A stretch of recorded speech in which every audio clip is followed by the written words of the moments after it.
hello student केनेकुवा आছা তোমালোকে আশা কৰিছো ভালে আছা আহা আমি আজি তোমালোকৰ কোনটো ক্লাস আৰম্ভ কৰো তোমালোকৰ অংকুৰ ক্লাছৰ অসমীয়া আৰু অসমীয়া বৰ্ণ পৰিচয় ঠিক আছে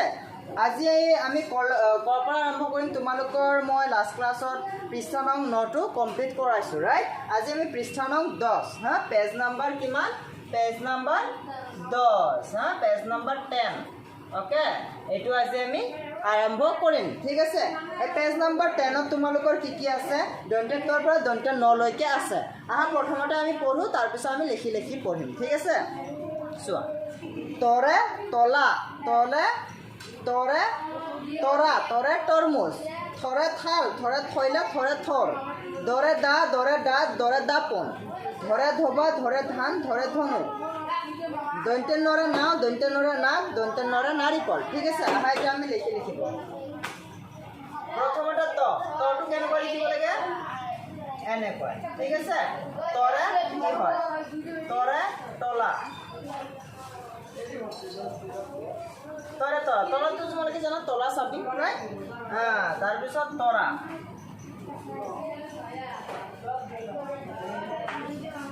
तोरा ठीक है तोरा तो जाने तुम्हारे stars the stars shining in the sky right stars तार पिছত तरमुज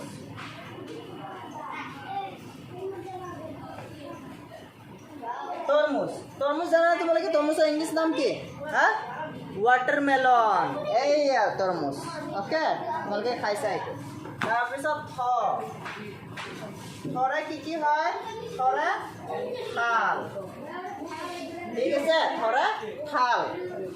थरे थैला थैला माने जाना तुम्हारे थैला थैला की मुखन एनेकुवा बांधा थाके और भीतर किबा किबि रखा जाए ठीक है थैला तार पिছত थर थर जाना तुम्हारे थर माने कलत थर जे আছে कलत थर हाँ तार पिছত दरे दा दा कटारी আছে যে दा कटारी दा दरे दात दात জানেন তোমালোকে টিপ দাঁত ওকে তার পিছত দরে দাপন দাপন মানে আয়না মিরর হ্যাঁ নেক্সট ধরে ধবা ধবা মানে কি যে কাপোৰ ধুই তাক ধবা বুলি কোৱা হয় ঠিক আছে তাৰ পিছত ধান ধান তাৰ পিছত কি ধানৰ পিছত ধনু ধনু তোমালোকে চিনি পোৱা হা ধনু ৰাৱণে ধনু চলাইছিল ৰামে ধনু চলাইছিল শ্ৰীকৃষ্ণই ধনু চলাইছিল না এইয়া ধনু ওকে তাৰ পিছত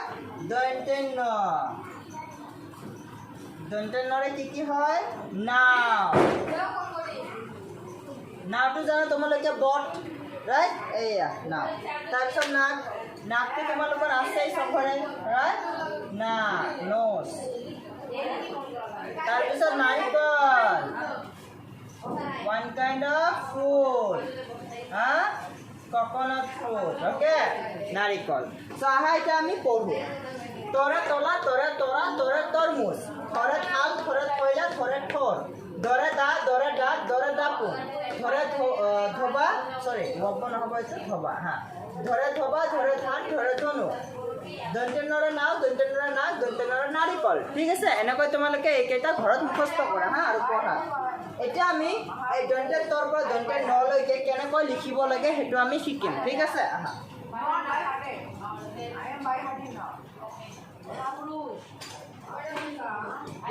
পঢ়ি আছে না নাই পঢ়ি থাকিব কিন্তু হা মই খবৰ লম দন্তেৰটো কেনেকৈ লিখিবা এনেকৈ প্ৰথমতে আজ দিয়া তাৰপিছত এনেকৈ দিয়া দন্তেৰটো হ'ল তাৰপিছত থটো প্ৰথমতে এনেকৈ সৰি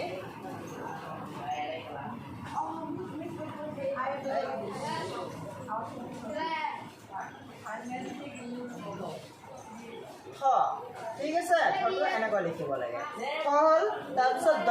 দটো এনেকৈ লিখিব লাগে ঠিক আছে তাৰপিছত ঘটো কেনেকৈ লিখিব প্ৰথমতে ব এটা লিখা তাৰপিছত বৰ পৰা ইয়াৰ পৰা এনেকৈ কাটি দিয়া ঠিক আছে ধ হ'লনে তাৰপিছত দন্ত্যনটো এনেকৈ দিয়া